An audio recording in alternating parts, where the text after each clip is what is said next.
Salut tout le monde, je suis en voyage itinérant en tant que volontaire aussi en Asie depuis plus de 6 mois et je reçois beaucoup de questions qui me demandent comment t'en es arrivé là, pourquoi tu fais ça, etc. etc. Et la vérité c'est que c'était pas du tout prévu. Et pour recontextualiser un petit peu, donc ces derniers mois, j'ai passé un mois à Bali, ensuite un mois à Bangkok en Thaïlande, ensuite un mois à Taïwan. Et ensuite 2 mois à Bali, Toronto, au final j'ai bien aimé. Et là je termine avec 2 mois et demi aux Philippines. Mais du coup avant de vous parler de ce que j'ai fait depuis que je suis ici, je vais repartir un petit peu en arrière en fait. Même au lycée, parce que au lycée j'avais dans l'idée, enfin j'avais la forte volonté de partir en voyage humanitaire et pour plein de raisons ça ne s'était pas fait. En fait je m'étais dit que ce que je voulais faire, plutôt que de partir avec une ONG ou une association, j'avais du mal à trouver quelque chose qui fit avec la personne que j'étais à l'époque. Que dans l'idée j'aurais aimé partir de moi-même en Asie en itinérance pour trouver par moi-même des associations sur place et pouvoir me débrouiller un peu en tant que solo quoi. Et ce qui est quand même assez fou c'est au final carrément ce que j'ai fait en étant ici. Et autre chose, pour mon année donc 2024, l'année dernière, j'avais en début d'année fait une petite liste de la direction que je voulais prendre et donc il y avait plusieurs choses intéressantes. Il y avait déjà le fait que je voulais partir rejoindre ma meilleure amie, peu importe où elle était, juste histoire de passer du temps avec elle. On se connaît depuis très longtemps mais on est toujours dans des pays ou des villes différentes. Donc c'était un peu à son tour, j'avais envie de passer du temps avec elle quoi. Et il y avait aussi cette idée d'associative, de donner de mon temps, apprendre à donner de mon temps. Et ça s'était traduit avant de partir par des petits volontariats en France. Par exemple, j'avais été hospitalière à Lourdes ou bénévole à Rocamadour. Voilà. Donc le but c'était vraiment spirituel, de me détacher de moi, de me rapprocher des autres et de me rapprocher par ce biais-là de Dieu.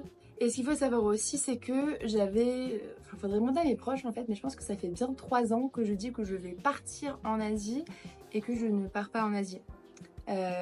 Donc de base, moi j'habitais à Paris, mais ensuite je suis partie habiter à Stockholm pendant presque 3 ans. Et j'ai voulu rentrer pour 6 mois à Paris, pour profiter de mes proches, ma famille, etc. Et je savais quand je suis rentrée que j'allais rester que 6 mois et que là vraiment, cette fin d'année, j'allais partir. Plus personne ne me croyait. Mais ce que je voudrais voulu, c'est commencer par exemple par le Sri Lanka et faire un tour de l'Asie de manière très lente et un peu travailler sur place. C'était un peu... Je savais pas trop quoi faire, mais c'est grosso modo ce que je voulais faire. Sauf que du coup, ma meilleure amie était à Bali.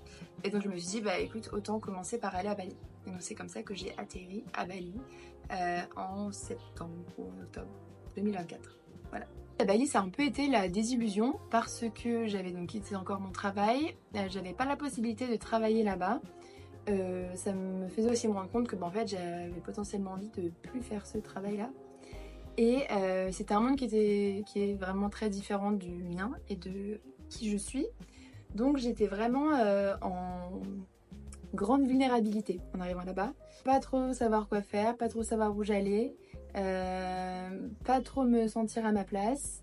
Et j'avais vraiment du mal à me poser, à me reposer et à profiter. Voilà. Donc ça a été un mois qui était fait hyper important, crucial on va dire pour la suite des événements. Parce que donc du coup là-bas j'avais difficilement accès à des offices, donc à la messe, pas du tout accès à des prêtres ou à des communautés religieuses. Et donc du coup j'étais très seule dans ma foi. Et c'est pour ça que j'ai décidé, donc ça aussi c'est une longue histoire, mais bref, de passer Noël à Taïwan avec les membres de la communauté Saint-Jean, communauté que j'affectionne particulièrement et que je connais depuis que je suis toute petite parce que j'ai grandi à côté d'un de leurs lieux de formation. Et c'est comme ça qu'on se retrouvait un peu par la providence à Bangkok. Donc on devait faire un visa run pour partir et revenir à Bali. Moi je voulais pas partir et revenir pour repartir encore à Taïwan. Donc du coup on a fait Bali, Bangkok, Bangkok, Taïwan. Et du coup on est resté un mois à Bangkok. J'avais la chance d'être accompagnée donc par ma meilleure amie qui travaille en remote, qui est digital nomade, donc qui a vraiment un rythme et de voyage et de travail en même temps, donc ça c'était vraiment super. Ça a été une période un peu transitoire où j'ai lancé donc sur les pas d'Ézéchiel. J'avais vraiment cette volonté de m'investir dans un projet qui n'était pas lié à la restauration. Et donc du coup, vu que moi je suis catholique pratiquante et que c'est quelque chose que je montre dans ma vie tous les jours à mes amis, etc. Enfin, j'espère que je rayonne grâce à Dieu. Du coup, voilà, c'était un peu logique que ce soit le sujet que j'aborde sur les réseaux sociaux. Donc pendant ce mois à Bangkok, j'ai beaucoup appris sur moi-même, j'ai beaucoup travaillé. J'ai cherché un travail aussi, parce que bon, fallait survivre. Mais je parlerai de l'aspect financier à la fin. Et donc aussi, je me suis pas mal rapprochée de la mission étrangère de Paris, qui a des volontaires à Bangkok. Et ça m'a permis un peu de renouer avec cette organisation, à savoir que j'aurais aimé partir avec eux, ados, mais pour plein de raisons, ça ne s'était pas fait, notamment au Covid. Donc j'étais pas si ado que ça en fait, jeune adulte on va dire. Bref, donc petite pause à Bangkok, focus travail, et enfin c'était, moi j'adorais Bangkok. Pour ensuite aller donc dans la communauté religieuse, et c'est là en fait où pour la première fois de ma vie je me suis demandé si je voulais être bonne sœur ou pas. La réponse c'est je crois pas, mais en tout cas c'est pour ça que c'est vraiment une année de discernement, parce que j'ai été un peu tout discernée quoi. Et c'est là-bas que pour la première fois j'ai donné un peu de mon temps aux missions étrangères de Paris, à Yuli. Et j'ai tellement, c'était vraiment pas long, mais j'ai tellement aimé et trouvé ça incroyable que j'ai voulu en faire une petite série sur Instagram. Et en fait, c'est de là que je me suis dit, en fait, Marie, t'aimes trop faire ça, t'as du temps à donner, et ben donne ton temps. Donc en rentrant à Bali, j'étais rechargée en termes de spiritualité, parce que j'ai passé un mois à prier, avoir de belles conversations, etc. Bref. Donc j'étais vraiment chargée à bloc. Là, en réfléchissant à ce que je viens de vous dire, j'oublie plein de passages, mais en fait, le but, c'est de vous parler de ce que je fais maintenant. Donc, je cut l'histoire, ok? Le but, c'était pas vraiment parce que, bon, enfin, parler face caméra, c'est pas trop mon truc. C'était vraiment de mettre l'accent sur les associations, de les mettre en lumière, dans le but de leur rapporter potentiellement des dons, mais surtout de montrer une autre manière de voyager en fait. En tout cas, c'est une manière qui me correspond plus personnellement. Et en fait, je vivais tellement des moments forts avec eux que voilà, vraiment montrer que en fait, voyager, c'est pas juste aller dans des resorts et faire des activités de groupe qu'on réserve sur Get Your Guide, mais que il y a un côté authentique qu'il faut chercher à connaître dans les pays qu'on visite, et aussi que c'est génial de prendre de la culture, etc., etc., mais qu'en fait, il faut aussi donner.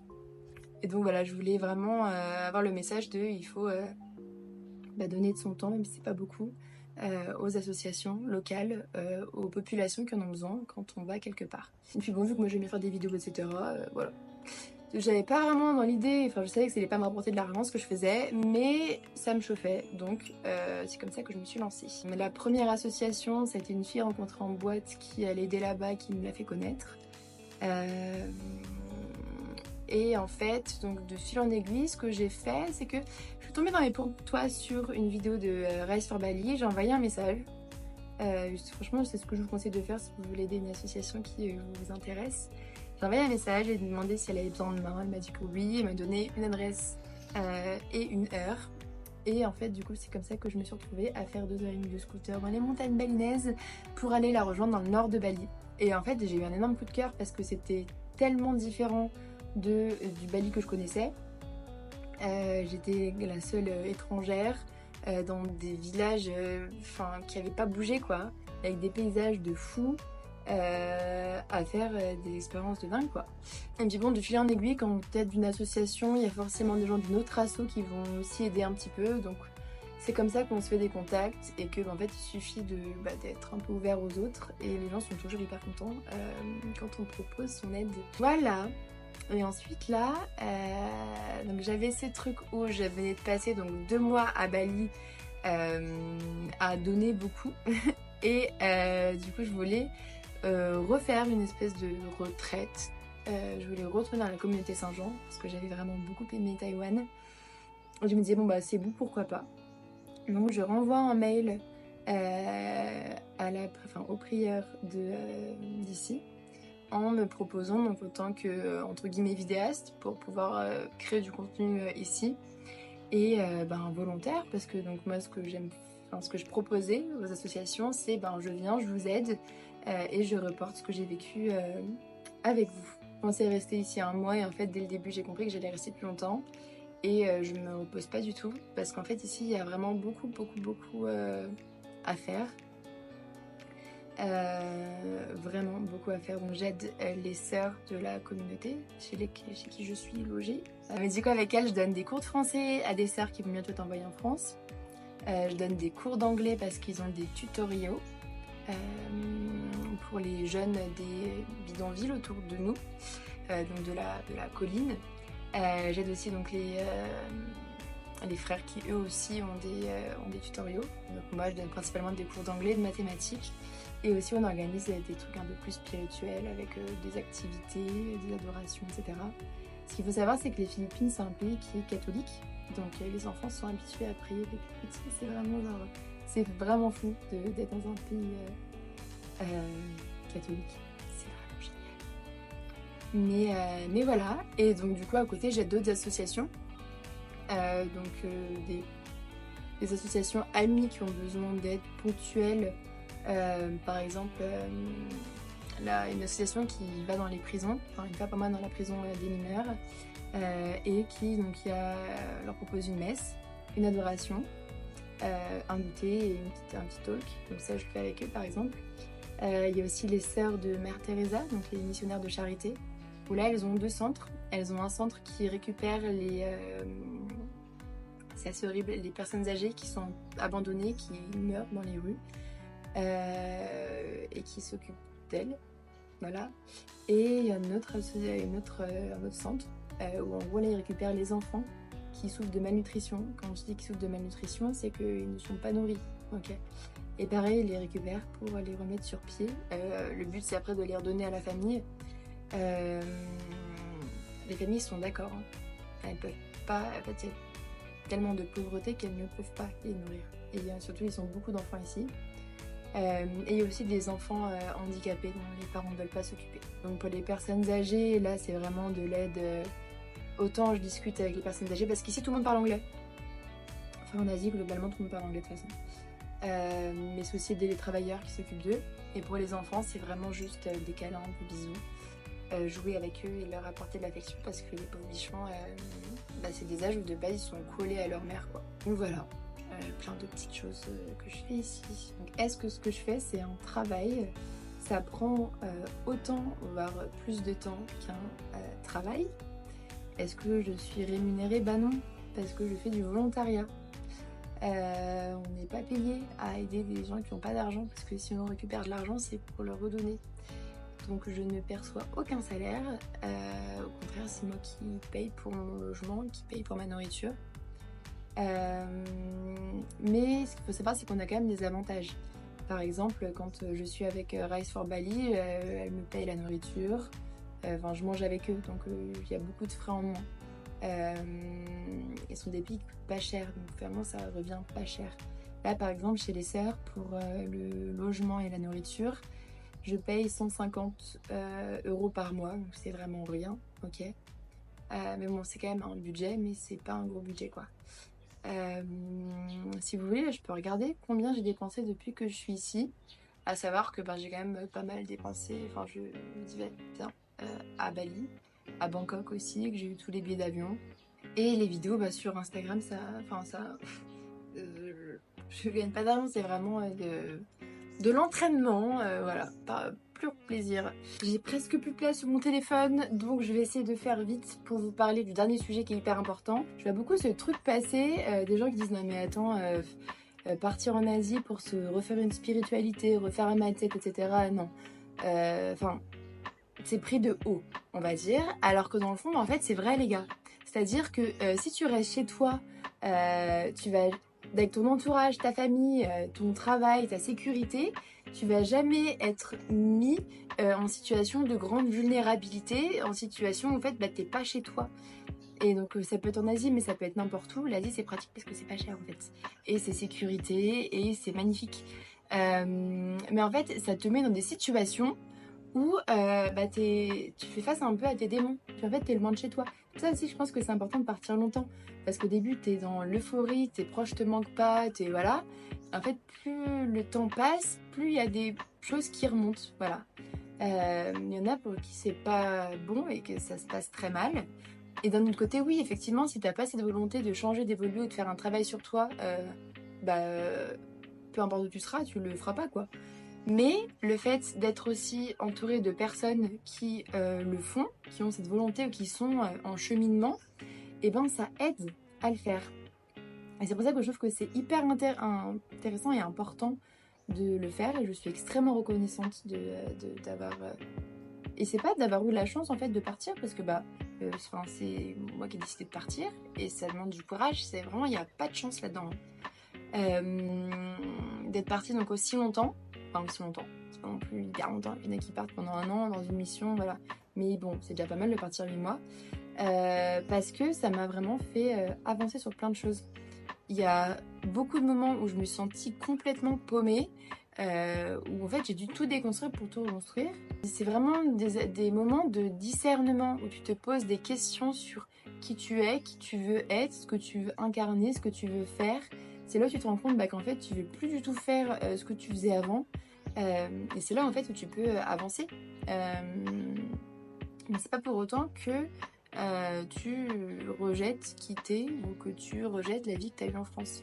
Moi, par exemple, qui n'habite, à part cette pause de 6 mois, mais qui habite plus en France depuis un belle lurette, là, pour la première fois de ma vie, j'ai envie de rentrer et j'ai envie de me poser en France.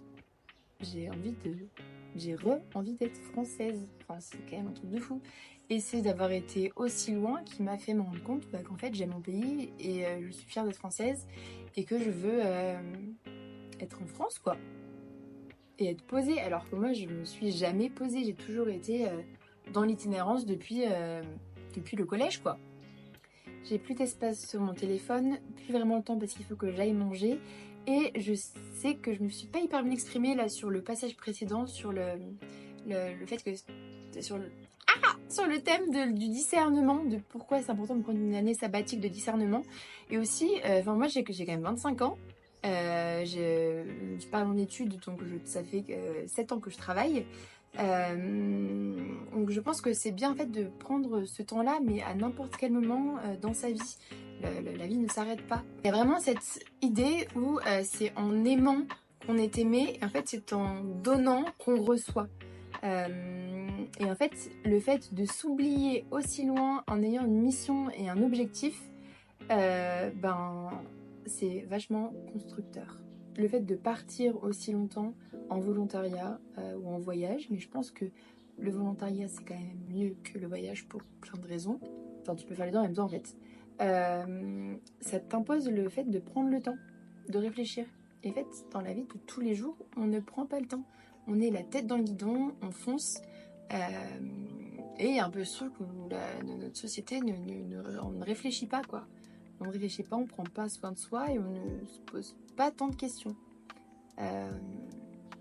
Et là c'est l'occasion de prendre le temps de se poser des questions et de répondre à ces questions. Voilà, c'est tout pour cette vidéo. J'espère que j'ai répondu à peu près à toutes les questions. Si vous avez d'autres questions, vous pouvez me les poser. Ce serait tout oui. Et voilà, bye. Merci d'être resté jusqu'au bout. Et s'il y a d'autres sujets que vous aimeriez voir abordés ou approfondis, surtout, n'hésitez pas.